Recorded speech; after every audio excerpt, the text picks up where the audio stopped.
quando eu pego uma pedra e jogo numa água, por exemplo, de um lago, o que vai acontecendo, né? A partir desse movimento central, as ondas vão se propagando, se expandindo e atingindo outras superfícies, outros pedaços dessa mesma superfície. Assim é com a mudança. Quando eu mudo algo em mim, a probabilidade é que eu afete as pessoas da minha relação, afete meu meio. O ambiente, né? O ambiente, Estela. E, nesse sentido, a análise transacional é uma abordagem sistêmica.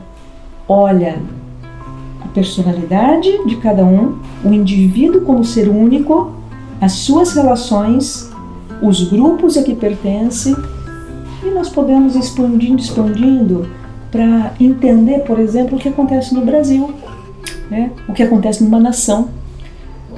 Nós temos vários conteúdos, vários conceitos que nos ajudam nessa compreensão. Eu tenho um outro questionamento para ti, Ercília. Eu sei de pessoas que estão usando a análise transacional como uma filosofia de vida. Por que isso? Veja, a análise transacional tem princípios. Né? Os princípios estão ligados a valores. Sim. Então, por exemplo, um dos princípios da análise transacional, que está nesse princípio embutido uma crença, diz o seguinte, Stella: todo ser humano nasce ok. E o que significa nascer ok? Significa que a gente vai se mudando ao longo do tempo? Então, atrás dessa frase tem um princípio e uma crença profunda na potência de cada indivíduo. Cada um de nós nasce com um potencial imenso, imensurável, para pensar, para sentir, para agir, para ser na vida. Então, só esse princípio, em volta dele, tem alguns valores. Por exemplo, o respeito pelo ser humano. O respeito pelo ser humano, por aquilo que ele é, por aquilo que ele expressa, né? Então, quando eu abraço a análise transacional, e eu vou falar de mim um pouquinho para ti, quando eu me identifiquei com essa abordagem, eu só me identifiquei porque os valores batiam com os meus, não é? Então, nesse sentido, passa a ser uma filosofia de vida, não é? Porque existe uma coincidência de valores e, em especial, uma prática desses valores, a busca pela prática, a busca pela congruência entre aquilo que eu penso, aquilo que eu falo, aquilo que eu sou, no meu caso, aquilo que eu ensino e com o que eu trabalho. Olha só. E me diz uma coisa, Ercília, como é que a pessoa se constrói com a análise transacional? Bom, Stella, essa é uma pergunta bem interessante, porque eu agora há pouco vi a foto do teu netinho. Meu neto. Teu netinho. E nessa hora, quando eu começo a falar sobre como a pessoa nasce, né, eu lembro do bebezinho. Sim. O bebezinho vem ao mundo com plena potencialidade, a não ser que tenha alguma questão na sua própria fisiologia que o impeça de cumprir de uma forma saudável o seu desenvolvimento. O bebezinho nasceu lá na casa da tua filha. Isso. Sofre a influência do meio, não sofre? Sofre. Todos nós sofremos, né? Isso. Então, existe dentro de nós, né, algumas informações que vêm desde o nosso nascimento. Eu vou falar desde o nosso nascimento porque já existem pesquisas que comprovam que mesmo antes de nascer, o bebezinho dentro da barriga da mãe já tem essa influência do meio, né? Bom, o que nós aprendemos com essas pessoas importantes da nossa vida, que nos cuidam nos primeiros momentos da vida? O que a gente aprende? Em especial com a mãe, com o pai, ou quem cuida dessa criancinha. O que pode e o que não pode. O que pode e o que não pode, o que deve e o que não deve. Isso. Né? Então, dentro de nós, né, hoje a gente já fala em redes neurais, mas dentro de nós tem informações da nossa própria cultura, da microcultura familiar e da cultura do contexto que nós estamos. É muito mais amplo. Sem dúvida. Guardamos isso dentro de nós. Eu já me peguei num dado momento, né? Foi até uma cena engraçada, fazendo um gesto, que quando eu estava fazendo o gesto, eu me flagrei pensando, esse gesto era da minha mãe. Olha! Mas quantas vezes na minha vida eu já tinha feito esse gesto? Sim. E às vezes a gente até critica, por ser não precisa, né? E no entanto, daqui a pouco a gente está copiando, fazendo igual, sem querer, sem se dar conta. Isso. E esse processo de aprendizagem de dentro para fora, ele dá por repetição. Porque o bebezinho nasce, o menininho e a menininha vão crescendo, observando os adultos em volta. Né? E é bem comum a gente ver os pequenininhos repetindo comportamentos. Sim. Essas informações são armazenadas dentro de nós. Né? Então existem, se a gente for pegar a ideia de redes neurais, existem redes neurais no nosso cérebro que guardam informações de fora para dentro, desse processo de aprendizagem por imitação, inicialmente por imitação. Então, temos recursos dentro de nós também que nos habilitam a perceber o aqui e agora. Então, por exemplo, eu estou nesse momento aqui contigo, conversando com você, olho para esse quadro na parede e capto a informação do aqui e agora. E existem redes neurais dentro de nós que guardam informações do que nós vivemos nos primeiros anos de vida. Né? Então, esse conjunto, né, nos dá uma estrutura de personalidade. Então, voltando à tua questão, como nos construímos?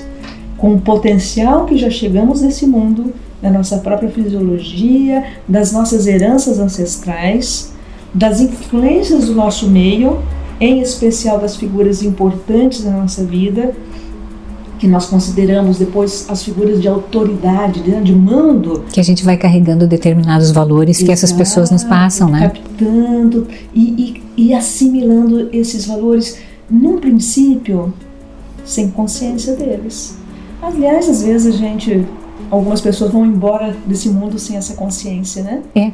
Porque quando criança, a gente sabe que o que a gente deve fazer é obedecer aos pais, né? Deve-se uma obediência aos mais velhos, a quem sabe mais, né? Pelo menos essa é a consciência que a gente tem quando é criança, porque são as pessoas que estão nos conduzindo, né? E veja, o que você acabou de dizer, junto já tem um valor, né? Sim. Obediência aos pais. Sim. Né? Obediência à família, obediência aos professores, né? Então, dependendo do contexto, os valores variam. E na vida adulta, quando vai trabalhar, aos chefes, né? Numa empresa. Então, aí dentro de nós temos recursos para ampliar nossa consciência e, num determinado momento de vida, nos perguntar: isso ainda serve para mim? O que eu aprendi até agora, do que eu aprendi até agora, o que serve para mim e o que não é mais meu. Não me pertence mais. Olha só. E tenho, como cada um de nós tem, potencial para atualizar essas informações. E aí que se faz a mudança, né? Então, quando tu fala atualizar, é mais ou menos como reprogramar. Não? Sim, não? Atualizar mesmo. Atualizar. É me perguntar, isso serve para mim nesse momento ou não? Então, é como se eu estivesse passando a limpo as aprendizagens que algum dia eu tive. Entendi. E trazendo para o meu grau, ampliando minha consciência. E aí, dentro da AT, algo que é importante para nós é o poder da escolha. Então, eu tenho o poder de continuar repetindo aqueles padrões, ao mesmo tempo eu tenho o poder de escolher e fazer diferente. O que a Ercília comentou agora é uma coisa extremamente importante. Por quê? Porque quanto mais a gente sabe, quanto mais a gente conhece, melhores são as oportunidades de a gente fazer melhores escolhas. E isso é pra vida, né, gente? Tudo de bom. Sim, sim. Tu tens alguma coisa a acrescentar? Ercília, gostaria de dizer alguma coisa a mais? Eu estava acabando de te ouvir agora e me veio aqui à mente que todo o trabalho de análise transacional, O analista transacional é a pessoa que estuda, que é formada em análise transacional e aplica nos seus mais diversos ramos de trabalho mesmo, né? Mas eu estava então me lembrando de que um conceito importante na análise transacional é o conceito de autonomia. Todo trabalho, seja com um indivíduo, seja na empresa, seja no consultório, seja na educação, então todo trabalho com análise transacional tem por fim o estímulo à ampliação de autonomia. Para ter autonomia é um conceito fundamental, com 3 elementos. Lá para o Eric Berne, ele dizia que são elementos que têm uma inter-relação, não é? Que são consciência, espontaneidade e intimidade. Consciência, por si só, é um processo. Sim. Que não tem fim, não é? Sempre. Quando eu vou ampliando a minha consciência, posso resgatar, intensificar em mim a minha espontaneidade como ser humano.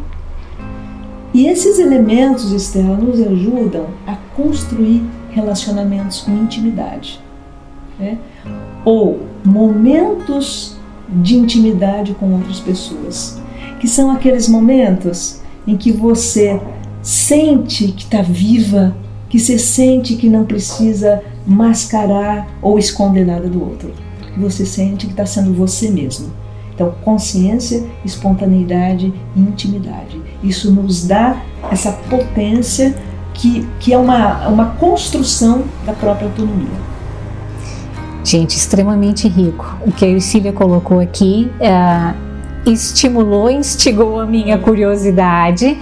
A Ercília, ela está vindo aqui para Balneário Camboriú. Ela vai ministrar cursos de análise transacional aqui na MOVE. A MOVE é uma empresa especializada em consultoria e treinamentos para empresas.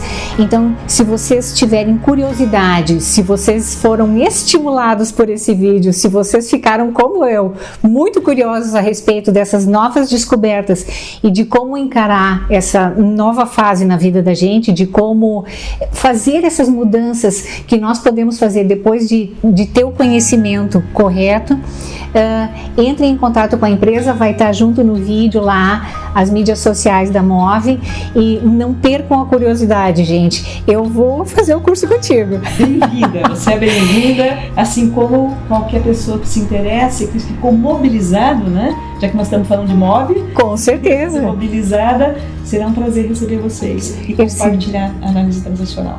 Olha só, Ercília, muito obrigada por tu estar conosco no vídeo de hoje.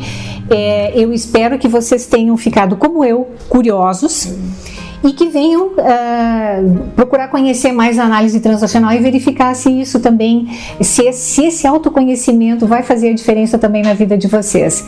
Essa é a dica preciosa do canal Permita-se de hoje, conhecer um pouquinho mais sobre a análise transacional e as mudanças que a gente pode fazer na vida da gente. E eu tenho, gente, sempre muita gratidão